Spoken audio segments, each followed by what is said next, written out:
కంటి అద్దాల నుండి శాశ్వత విముక్తి పొందండి. లాసిక్ సర్జరీ 14,000 మాత్రమే. వివరాలకు సంప్రదించండి. నమస్తే, నేను Keshav. Welcome to Suman TV.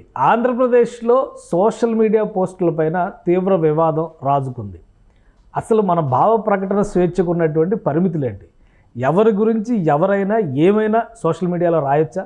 ఒకవేళ అలా రాస్తే చర్యలు తీసుకోవడానికి చట్టాలు అంగీకరిస్తాయా? వరుసగా ఇస్తున్నటువంటి నోటీసులు, ఆ తర్వాత జరుగుతున్నటువంటి చర్యలు, ఇవన్నీ కలిపి ఫైనల్ కన్క్లూజన్ ఏమి ఇవ్వబోతున్నాయి? పైగా అందరూ సెలబ్రిటీలు, రాజకీయ ప్రముఖులకే పోలీసులు నోటీసులు ఇస్తున్నటువంటి పరిస్థితి ఉంది. దీనికి సంబంధించి చట్టం ఏం చెబుతోంది? ఈ అంశాలపైన విశ్లేషణ చూద్దాం. మనతో పాటు రిటైర్డ్ ఎస్పీ డాక్టర్ చన్నంచెట్టి చక్రపాణి గారు ఉన్నారు. ఆయన అడిగి వివరాలు తెలుసుకుందాం. చక్రపాణి గారు నమస్కారం. నమస్కారం అండి. చక్రపాణి గారు, ఒక్క విషయం చెప్పండి స్ట్రైట్గా. ఇప్పుడు ఆంధ్రప్రదేశ్లో గత 10 రోజులుగా జరుగుతున్నటువంటి వ్యవహారం, ఈ సోషల్ మీడియాలో పోస్టులు పెట్టడం కొత్త విషయం కాదు, అలానే వార్నింగ్లు ఇవ్వడము, నోటీసులు ఇవ్వడం, ఇవి కూడా కొత్త విషయం కాదు. కానీ రాజకీయంగా ఒక దుమారం రేగుతుంది. అసలు చట్టం ఏం చెబుతోంది? సోషల్ మీడియాలో రాస్తే చర్యలు తీసుకోవడానికి అవకాశాలు ఉన్నాయా? Indian penal code, CrPC, evidence act, ఇవన్నీ బ్రిటిష్ వారు పెట్టి చట్టాలు. ఆ బ్రిటిష్ వారు పెట్టిన చట్టాలు 3 మారిపోయినాయి. ఇప్పుడు మారిపోయినాయి జూలై 1 ఈ సంవత్సరం 2024 కొత్త చట్టాలు ఫోర్స్లోకి వచ్చినాయి. ఓకే. భారతీయ న్యాయ సంహిత మెయిన్ ఇది. అంటే ఇండియన్ పీనల్ కోడ్ గురించి ఇది వచ్చింది దాని ప్లేస్లో. అవును. ఈ చట్టంలో ఆర్గనైజ్డ్ క్రైమ్లో ఒక 20 ఐటమ్స్ పెట్టారు. దాంట్లో ఎవరైనా 20 ఐటమ్స్లో కిడ్నాపింగ్ కానీ, అబ్యూజింగ్ కానీ, మర్డర్లు కానీ, రేపులు కానీ, ఎనీ హీనస్ క్రైమ్, ఏ క్రైమ్ చేసినా సెక్షన్ 111 దాని కింద. సపోజ్ ఇప్పుడు సోషల్ మీడియా పోస్టులు పెడుతున్నారు. ఈ సోషల్ మీడియా పోస్టులకి ఐటీ యాక్ట్ సెక్షన్ 66, 67, మళ్ళీ 66, 67 ఏబిసిడి ఉంటాయి. అట్లా బిఎన్ఎస్, ఈ బిఎన్ఎస్లో సెక్షన్ 111, సెక్షన్ 353, ఓకే, సెక్షన్ 333, ఇవన్నీ ఏం చెప్తున్నాయంటే ఎవరైనా సరే ఇటువంటి పోస్టులు పెడితే 3 సంవత్సరాల నుంచి లైఫ్ సెంటెన్స్ వరకు శిక్ష పడే అవకాశం ఉందండి. అంటే బిఎన్ఎస్ అంటే భారత న్యాయ సంహిత. దీని ప్రకారం పోస్టులు పెడితే కూడా, సోషల్ మీడియా పోస్టులు పెడితే కూడా 3 సంవత్సరాల నుంచి లైఫ్ టైం. అదే ఈ పోస్టులు అమ్మాను భరాయించలేక ఎవరన్నా ఒక లేడీ ఎవరన్నా సూసైడ్ చేసుకున్నారనుకోండి, మరణ శిక్షణ కూడా వేయచ్చు దీంట్లో, హ్యాంగింగ్. ఓకే. ఇదివరకే ఐపీసీ పాత యాక్ట్ ప్రకారం కేసులు ప్రూవ్ అవ్వాలంటే ఎవిడెన్స్ కలెక్ట్ చేయాలి. శిక్షలు అంటే వాళ్ళ చట్టం ఏంటి, బ్రిటిష్ వాళ్ళ చట్టాలు 100 మంది పొందారు తప్పించుకెళ్ళిపోవచ్చు, కానీ ఒక అమాయకుడికి శిక్ష పడకూడదని వాళ్ళ థియరీ. ఇప్పుడు ఈ సెక్షన్ల ప్రకారం ఇప్పుడు పోస్టులు పెడుతున్నారు కదా, అదే ఎవిడెన్స్. వాళ్ళ పోస్ట్కి వాళ్ళకి అగెనెస్ట్గా ఉంటుంది ఎవిడెన్స్. ఇంకా 2 ఎవిడెన్స్ అక్కర్లా. వాళ్ళ పోస్ట్ కింద వాళ్ళు ప్రూవ్ చేసుకుంటారు. దానికి వాళ్ళకి బయట వాళ్ళు ఇచ్చే సాక్ష్యాలు చెప్పక్కర్లా. ఒక కంప్లైంట్ 7 సంవత్సరాల పైనే ఉన్నాయి.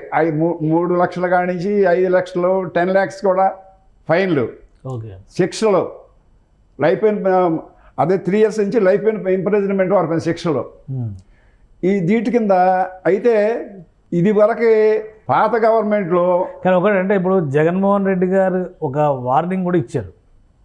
ఒకవేళ నేనే పెడతాను, నన్ను అరెస్ట్ చేయండి దమ్ముంటే, నాతో పాటు మిగతా వాళ్ళందరూ కూడా అరెస్ట్ అవుతారు అనేటు ఒక సవాల్ విసిరారు. అంటే పోస్టు పెట్టడాన్ని ఒక క్రైమ్గా కన్సిడర్ చేయడానికి అసలు అవకాశం ఉందా లేదా? సీరియస్గా అంటే ఒక వ్యక్తిని తోలనాడుతూ, దూషిస్తూ, కించపరుస్తూ, అవమానపరుస్తూ, హేళన చేస్తూ, వాళ్ళ ప్రైవేట్ అంటే వాళ్ళ పర్సనల్ ప్రెస్టేజ్ని దెబ్బతీసే విధంగా ఒక పోస్ట్ పెడితే ఇప్పుడు బిఎన్ఎస్ ఏం చెప్తుంది, భారత న్యాయ సంహిత ఏం చెప్తుంది? దాని ప్రకారం చర్యలు తీసుకోవడానికి అవకాశాలు ఎంతవరకు ఉన్నాయి? 100% అవకాశం ఉందండి. ఇట్లా అదేదన్నా సోషల్ మీడియాలో పోస్టులు పెడితే కేసు రిజిస్టర్ చేయటానికి, అరెస్ట్ చేయటానికి 100% అవకాశం ఉంది. ఇప్పుడు జగన్ గారు మాజీ ముఖ్యమంత్రి పెట్టినా ఆయన కూడా అరెస్ట్ చేస్తారు. చట్టం ముందు అందరూ సమానమే కదా. అంటే మాజీ ముఖ్యమంత్రి అని చట్టం చూడదు కదా. ఇప్పుడు ఎవరైనా ఒకటి చట్టం ముందు సమానం. ఓకే. నేను పోస్టులు పెడితే అరెస్ట్ చేయడం చేస్తుంది, చట్టం చేస్తుంది. మనం చేయకల్లా, చట్టం దాని పని చేసుకెళ్ళిపోతుంది. అది ఎవరున్నాడని చూడదు, ఇంగ్రీడియంట్స్. ఆ చట్ట ప్రకారం ఎవరైనా అరెస్టులైనా తప్పదు. ఓకే. మరి కిందటిసారి చంద్రబాబు నాయుడుకి అరెస్ట్ చేశారు కదా, మరి మాజీ ముఖ్యమంత్రి కదా, ఎందుకు అరెస్ట్ చేశారు? ఇప్పుడు కొత్త చట్టాలు, ఈ కొత్త చట్టాన్ని ఎవడో తప్పించుకెళ్ళిపోయారు. ఎవరైనా చట్టం ముందు సమానమైన. అంటే చంద్రబాబు నాయుడు గారిని అరెస్ట్ చేసింది కూడా ఐపీసీ కిందే, బిఎన్ఎస్ కింద కాదు కదా. అవును. ఇప్పుడు బిఎన్ఎస్ అనేది కంపారిటివ్లీ ఐపీసీ కంటే ఇంకా స్ట్రింజెంట్గా ఉంటుందా? 100 రూపాయలు అండి. ఈ చట్టాలతో చాలా డేంజరు. ఇప్పుడు ఏమనుకుంటారంటే కొత్తగా ఈ గవర్నమెంట్ వచ్చి అరెస్ట్ చేయిస్తుంది, ఇండిక్ట్గా ప్రవేశిస్తూ ఉంది, వీళ్ళందరూ వేధిస్తుంది. ఇదివరకు నుంచే పెడుతున్నారు కదా పోస్టులు, సోషల్ మీడియా పోస్ట్, ఇదివరకు అప్పుడు లేనిది ఇప్పుడేంటి అనేది చాలామంది ఆర్గ్యుమెంటు ఆ థీరీలో ఉన్నారు. అది చాలా తప్పు అండి. అది జూలై 1 నుంచి కొత్త చట్టాలు అమల్లోకి వచ్చినాయి. ఇప్పుడు కొత్త చట్టాలనే కత్తి బయటికి తీశారు. ఇప్పుడు ఆ గవర్నమెంట్ లేవు కదా చట్టాలు, వాళ్ళ బ్యాడ్ లెక్క. అది వాళ్ళ చట్టాలు వాళ్ళ టైంలో ఉంటే ఇక్కడ చాలామంది లోపల వేసేవాళ్ళు, ఈ కూటమిలో ఉన్న వాళ్ళందరినీ. వాళ్ళకి అవకాశం లేదు, ఇప్పుడు అవకాశం వచ్చిందండి నేరస్తులను శిక్షించటానికి. దానికి కావాలని ఇండిక్టివ్గా ఈ గవర్నమెంట్ చేయటం పొరపాటు అండి. అది వీళ్ళు చెప్తున్నాను అనుకున్న దాంట్లో పొరపాటు. అది చట్టం దాని పనే చేస్తుంది. ఇప్పుడు బోరుగడ్డ అనిల్ కానీ ఇంకోటి కానీ పోసాని మురళీకృష్ణ కానీ శ్రీరెడ్డి కానీ వీళ్ళందరూ ఉన్నారు కదా, మీరు చూస్తామండి. ఇంకా చాలామంది లోపలికి వెళ్తారు ఈ పోస్టులు పెట్టినాడు. ఓకే. సో మీరు పేర్లు ప్రస్తావించారు కాబట్టి ఒకటి చెప్తాం. అసలు ఈ బోరగడ్డ అనిల్ ఆయన గతంలో పెట్టినటువంటి పోస్టుల పైన ఇప్పుడు యాక్షన్ తీసుకుంటున్నారు. సో అప్పటి పోస్టులకి సంబంధించి కేసు బుక్ చేసేటప్పుడు ఇప్పటి చట్టాలని అమలు చేస్తూ నిర్ణయం తీసుకోవచ్చా? ప్లస్ అతనికి ట్రీట్మెంట్ ఎలా ఉంది? ఆయన్ని తీసుకెళ్తున్న దానిపైన అనేక విమర్శలు కూడా వచ్చినాయి. సో ఆ కేసు ఎలా ఫైల్ చేశారు, దానికి దీనికి ఏంటి రిలేషన్ ఎలా చూడొచ్చు మనం? అంటేనండి, బోరుగడ్డ అనిల్ కేసులు కేవలం బిఎన్ఎస్ ప్రకారం లేవండి. ఐపీసీ సెక్షన్ల ప్రకారం దౌర్జన్యం చేయటం, అట్లాగే దోపిడీలు చేయటం, భయపెట్టడం, సెటిల్మెంట్ చేయటం, వీటన్నిటిలో బాగా అతను ఆరితేరిపోయాడు. ఓకే. అయిదేంటి అప్పుడు ఏంటంటే అరెస్టులు చేయలే, ఆ గవర్నమెంట్ ఉంది కాబట్టి. ఇప్పుడు అవన్నీ కేసులు రిజిస్టర్ చేసి ఉన్నాయండి. అవి అతను అరెస్ట్ చేయడంలో కానీ ఇంట్రాగేషన్లో కానీ లేదా రిమాండ్ పంపడంలో కానీ ఏమీ తప్పు లేదంటే చట్టం ప్రకారం చేస్తున్నారు అందరూ. ఏంటంటే కొంతమంది కానిస్టేబుల్ వాళ్ళు స్లాక్నెస్ వల్ల ఆడి పని మీద పడుకోబెట్టారు, లేదా బిర్యానీ పెట్టారు, రకరకాల వాళ్ళందరికీ తగిన యాక్షన్ తీసుకుంటున్నారు కదా. మామూలుగా అసలు ఎలా ఉంటుంది ట్రీట్మెంట్? ఇప్పుడు ఒక అండర్ ట్రయల్ కింద చూడాలి కదా, ఆయన కూడా కేసు విచారణలో ఉన్నటువంటి ఖైదీ. ఆయన ట్రీట్మెంట్ అసలు ఎలా ఉండాలి? దాని ప్రకారం ఇక్కడ ప్రొసీజర్ ఫాలో అవుతున్నారా? ప్రొసీజర్ ఫాలో అవ్వాలి. మొన్న ఒక 7 మంది 9 మంది కానిస్టేబుల్, అస్కాట్ కానిస్టేబుల్ ఉన్నారు కదా, వెళ్తే మధ్యలో ట్రాన్సిస్ట్ బ్రేక్ చేసి హోటల్ తీసుకొని బిర్యానీ పెట్టించారు. ఇది సోషల్ మీడియా కదా, ఇదివరకు సోషల్ మీడియాలో లేవు కదా, అది తెలిసిపోయింది, బయటకు వచ్చింది. వాళ్ళందరినీ సస్పెండ్ చేశారు. యాక్చువల్గా ఏం చేయాలి, డిస్ట్రిక్ట్ జైల్లో భోజనం పెట్టించినాక బయలుదేరాలి. ఓకే. ఎక్కడ మధ్యలో ఆగకూడదు. టీ ఆగుదాము, కాఫీ ఆగుదాము, నా కార్లు వెళ్దాము అంత కుదరదండి. అది డైరెక్ట్గా మ్యాజిస్ట్రేట్ దగ్గర ఆర్డర్ పెట్టాలి.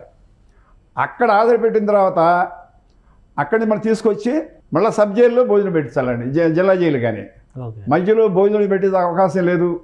ఎక్కడ దారిలో భోజనాలు పెట్టాలో, హోటల్ దగ్గర టీ తాగించాలో ఎక్కడ లేదండి. అట్లాగే మళ్ళా పోలీస్ కస్టడీకి ఇచ్చారనుకోండి, ఎక్కడైనా నైట్ ఉండవలసి వచ్చింది అనుకోండి, కరెక్ట్గా లాకప్లు వేయాలి. అతనితో ఎవరైనా మాట్లాడకూడదు, వీలు లేదు. సెల్ ఫోన్లు వీలు లేదు. లాకప్లో వేసి మానవ దృష్టిలో చలికాలం అయితే అవసరమైతే ఒక సాపిస్తాము, ఏదో గ్లాసులో గాజు గ్లాసు కాకుండా ఏదన్నా టమ్మలర్ ఒకటి ప్లాస్టిక్ అంతా నీళ్ళు ఇస్తాము, అంతవరకే. ఇప్పుడు ఇప్పుడు అరండాపేటలో ఏమైంది, కానిస్టేబుల్ చేసిన పనికి సిఐ అయిపోయాడు. కానిస్టేబుల్ అది నేను సిఐకి తెలిసి ఉంటుందని అనుకోను. సిఐ తెలిసి ఎవరు తప్పు చేయరు. అంటే కానిస్టేబుల్ ఏమైందిలే అని ఉంటారు. ఇప్పుడు ఏదో ఊరుకునే రోజులు కాదు కదా ఇవి, ఊరికి తెలిసిపోతూ ఉంటుంది కదా. అతను చేసిన పనికి పోలీసులు బలైపోతున్నారు. వీళ్ళంతా కుర్చీలో కూర్చోబెట్టాడు, కుర్చీలో కూర్చోబెడతాం, పరిపేసి పడుకోబెడతాం. మామూలుగా అసలు ఏంటి ట్రీట్మెంట్ ఏంటి? కూర్చోబెట్టవచ్చా? కూర్చోబెట్టకూడదండి. డైరెక్ట్గా లాకప్ తాళం వేయటం, లోపల వేయటం, అంతే. సో మీరు ఒక 40 ఏళ్ళు దాదాపు సర్వీస్లో ఉన్నారు. అలాంటి టైంలో ఈ పొలిటికల్ కేసెస్ని హ్యాండిల్ చేసిన సందర్భాలు ఏమైనా ఉన్నాయా? చాలా ఉన్నాయండి. ఈ టైప్ ఆఫ్ పొలిటికల్ ఇష్యూస్ని పొలిటికల్ అయినా సరే మనం ఏమైనా కొంచెం మొహాన్ని చూపించామనుకోండి, మనం ఇరుక్కుంటాం. మన ఉద్యోగం మనం కాపాడుకోవాలి కదా, మన తీరి మనకు ఉండాలి కదా. అది రాజకీయ నాయకుడు కానీ ఇంకోటి కానీ దేని ప్రకారం చట్ట ప్రకారం పోతాం. కానీ రాజకీయ నాయకుడైనా ఇంకోడైనా అది తలకాయ ఉంచేది లేదు, మర్యాదలు చేసేది లేదు, మన పని మనం చేసుకుంటాం. ఓకే. చాలామందిని అరెస్ట్ చేసామండి, వాళ్ళ స్థానం ఎక్కడో ఆ స్థానంలో పెట్టామండి అక్కడ. ఓకే. అది అంటే ఇప్పుడు మీరు ఇప్పుడున్న సిస్టమ్ పైన మీ అభిప్రాయం ఏంటి? ఇప్పుడు అంత స్ట్రిక్ట్గా అంత నిటారుగా నిలబడి పోలీస్ వ్యవస్థ నడుస్తుందా? ఎందుకంటే ఆయన అధికారంలో ఉంటే వీళ్ళు నమ్మట్లేదు అన్నారు, వీళ్ళు అధికారంలో ఉంటే ఆయన నమ్మట్లేదు అంటున్నారు. కొంతమంది అధికారులకు అసలు పోస్టింగ్లో ఇవ్వని పరిస్థితి ఉంది. అధికారులు కరెక్ట్గా తమకు ఇచ్చినటువంటి బాధ్యతలు నిర్వర్తించేటువంటి విధి విధానాలు కానీ పరిస్థితులు కానీ ఆంధ్రప్రదేశ్లో ఉన్నాయా? ఇప్పుడండి సిస్టమ్ చాలా వరకు మారిపోయి చేంజ్ అయిపోయి పొలిటికల్ ఓవర్ పవర్ అయిపోతుంది. సపోజ్ ఇప్పుడు మేము ఎస్ఐగా ఉండగా మా టైంలో రాజకీయ నాయకులకి సంబంధమే లేదు. ఇప్పుడు పోలీస్ డిపార్ట్మెంట్లో రాజకీయ నాయకులను చూడడానికి వెళ్ళవలసి వస్తుంది. మా టైంలో వాళ్ళు వచ్చేవాళ్ళు, కొత్త ఎస్ఐ ఇచ్చేవాడంట, కొత్త సిఐ ఇచ్చేవాడంట అని. అట్లాగే మా పోస్టింగులు ఎస్ఐ పోస్టింగ్ ఎస్పీ గారు వేసేవాళ్ళు, సిఐ పోస్టింగ్ డిఐజీ గారు వేసేవాళ్ళు, డిఎస్పీ పోస్టింగ్ ఐజీ గారు వేసేవాళ్ళు. రాజకీయ నాయకులకు సంబంధమే లేదు. వచ్చి జాయిన్ అయిన తర్వాత ఎస్ఐ గారు వచ్చారంట, కొత్త ఎస్ఐ గారు లేదా కొత్త సిఐ గారు వచ్చినప్పుడు ఎమ్మెల్యేలు వచ్చి సొత్తకి.